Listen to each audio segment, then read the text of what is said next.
Welcome back to Exploring the Roots of Energy. Today, we're diving deep into Generative Energy Podcast number 61 with Roddy, Georgi Dinkov, and the legendary Ray Peat.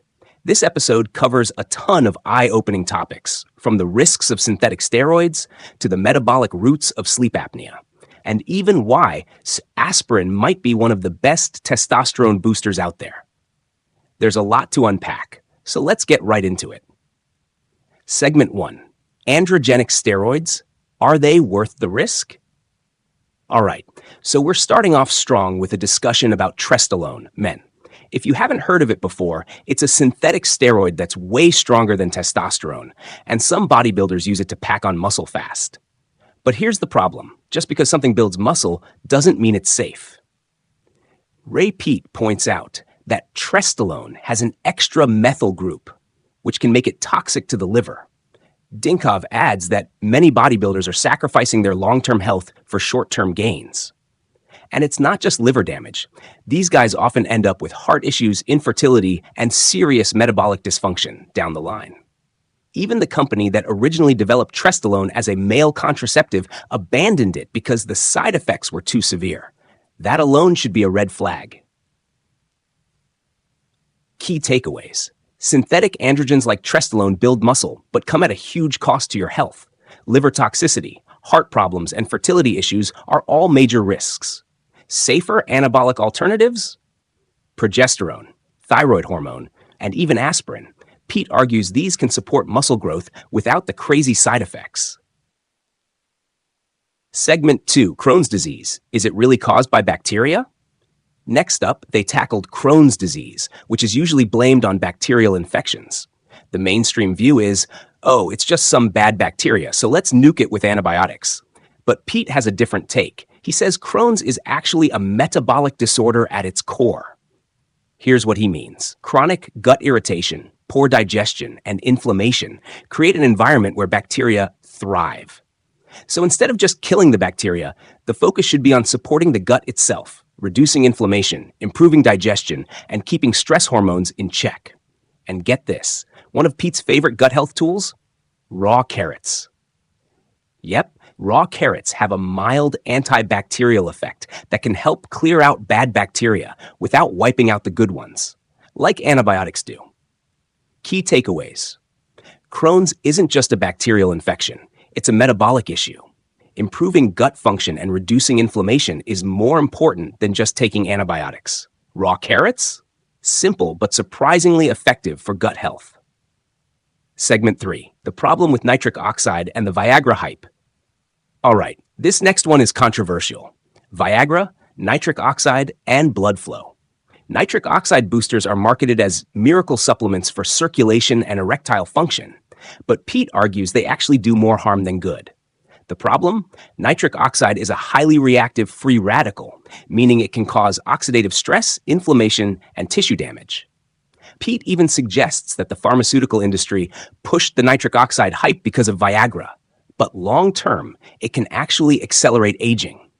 Instead of relying on nitric oxide boosters, Peat recommends aspirin, thyroid support, and increasing CO2 levels.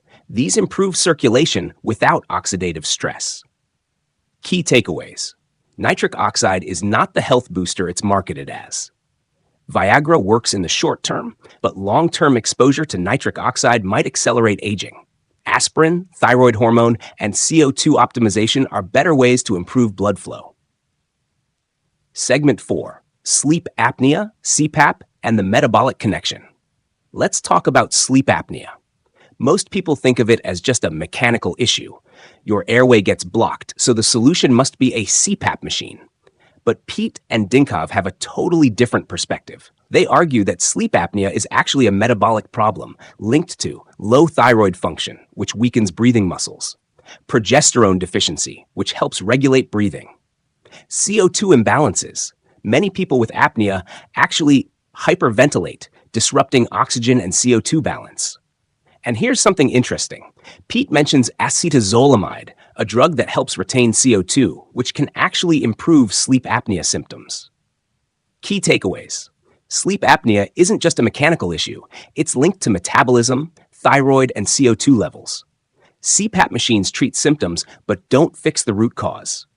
Progesterone, thyroid support, and CO2 retention strategies can naturally improve sleep apnea. Segment 5.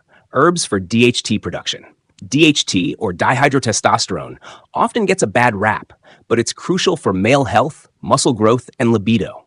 Peat and Dinkov discuss natural ways to boost DHT, including nettle root, which is great for both prostate health and increasing DHT. Flavonoids like ficedin and apigenin, which reduce estrogen and support androgen metabolism. Thyroid hormone, which makes sure testosterone is converted into DHT instead of estrogen. Key takeaways.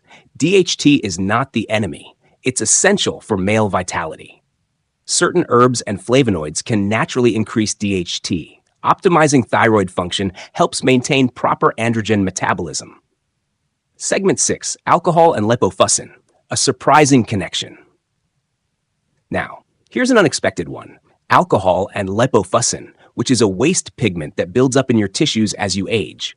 Peat mentions that small amounts of alcohol, like 1 to 2 grams per day, half a shot, can actually help clear out lipofuscin. This effect is similar to vitamin E, which is also known for reducing oxidative stress and waste buildup. Key takeaways. Lipofuscin is a sign of aging and metabolic dysfunction.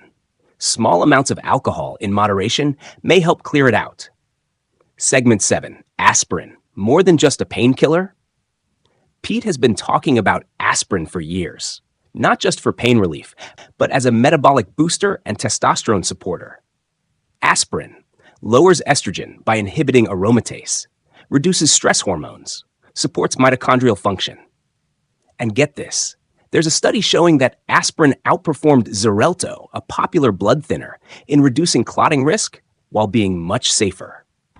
All right, that's a wrap on today's breakdown of Generative Energy Podcast 61. If you enjoyed this episode, be sure to subscribe and let me know what topics you'd like to cover next. Thanks for listening, and I'll see you next time on Exploring the Roots of Energy. Stay curious, stay energized.